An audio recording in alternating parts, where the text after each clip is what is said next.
For decades, the United States was operated and has operated a very large-scale immigration system. This policy has placed substantial pressure on American workers, taxpayers and community resources. Among those hit the hardest in recent years have been immigrants and, very importantly, minority workers competing for jobs against brand new arrivals. And it has not been fair to our people, to our citizens, to our workers. President Trump remarks on the RAISE Act. August 2, 2017. President Trump has endorsed a sweeping Senate bill that would slash legal immigration levels by half over a decade, the Reforming American Immigration for Strong Employment RAISE Act. The Trump administration wants to restrict legal and illegal immigration. While a lot of Trump's campaign rhetoric was focused on illegal immigration and building a wall, Trump has railed against the economic impacts of legal and illegal immigration since his acceptance speech at the Republican National Convention. Is the United States operating a very large-scale immigration system, and does large-scale immigration create substantial pressure on U.S. workers, especially minorities? The facts. While Trump says that the United States has operated a large-scale immigration system, the trend is changing. The share of highly skilled immigrants is growing. Low-skilled immigration increased sharply after 1970, but leveled off by the mid-2000s. New immigrants to the United States are more highly educated than native-born Americans, and the overall population of low-skilled immigrants has remained stable, according to researchers from Brookings Institution and the libertarian think tank Cato Institute. From Along the Watchtower: The Rise and Fall of U.S. Low-Skilled Immigration, by Gordon Hanson, Chen Liu, Craig McIntosh. The impact of legal immigration and workers' wages is a complex issue. It is difficult to isolate the impact of legal immigration of low-skilled or high-skilled workers on the wages of specific subgroups of native workers. Leading researchers of this topic have arrived at various conclusions using different methods and debate each other's findings. The White House pointed us to this column by George Borjas, a Harvard Kennedy School economics and social policy professor and leading researcher of the view that low-skilled immigration hurts wages of less educated Americans. Borjas' research looks at the economic and labor impacts of immigration. He found that an influx of immigrants can be a net positive to the economy because it increases the total wealth of the population. But low-skilled immigrants compete for jobs with native workers without high school diplomas, and the population of low-skilled natives without high school diplomas is disproportionately African American. The total wage impact on native high school dropouts could be up to 5% of their income over the past 2 decades, according to Borjas' research. Immigration is not the only factor that affects the drop in wages among low-skilled workers, and one should not presume it was the main factor, Borjas said. But he said immigration clearly contributed and exacerbated whatever decline was going to happen. Other factors include the decline in unionization, changes in technology, trade policies and more. Some researchers who dispute Borjas' studies say that these other factors contribute far more to native high school dropouts' wages, and that low-skilled immigrants have zero to negligible impact. We turn to a 500-page report published earlier in 2017 by the National Academies of Sciences, Engineering and Medicine. This is a comprehensive study by a panel of economists, demographers and other experts on the economic and fiscal impact of immigration over the past 20 years.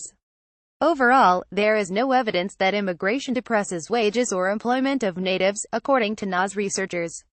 However, as Trump says, low-skilled immigration did have small effects on wages of certain subgroups of native workers, high school dropouts, teenagers, low-skilled African American workers, and low-skilled Hispanics, immigrants and native-born, especially those with poor English skills. Wages of immigrants with poor English skills are more sensitive to immigrant inflows than are immigrants with good English skills, the report says.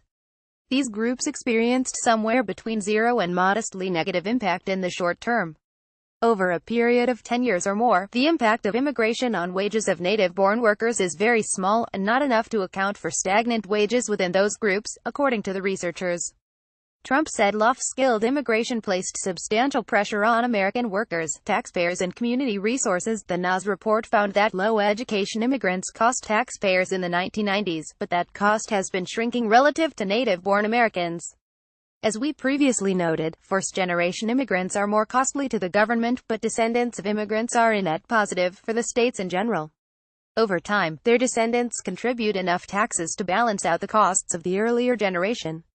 First-generation immigrants cost state and local budgets $57.4 billion annually in 20,112,013.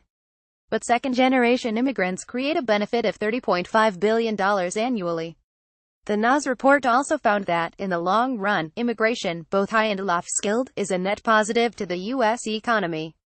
For example, the availability of low-skilled immigrants at lower wages allows businesses to expand, which increases total employment, the report says.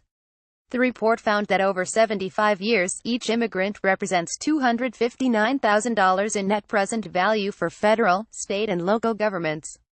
The Pinocchio test. Trump exaggerates the impact of immigration on U.S. workers' wages by saying that the immigration of low-skilled workers has created substantial pressures on American workers, taxpayers and resources.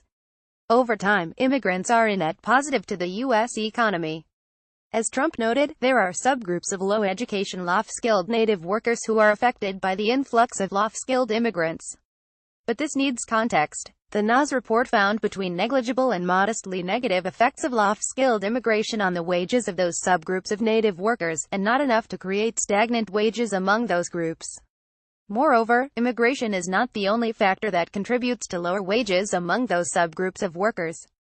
We wavered between 2 and 3 Pinocchios.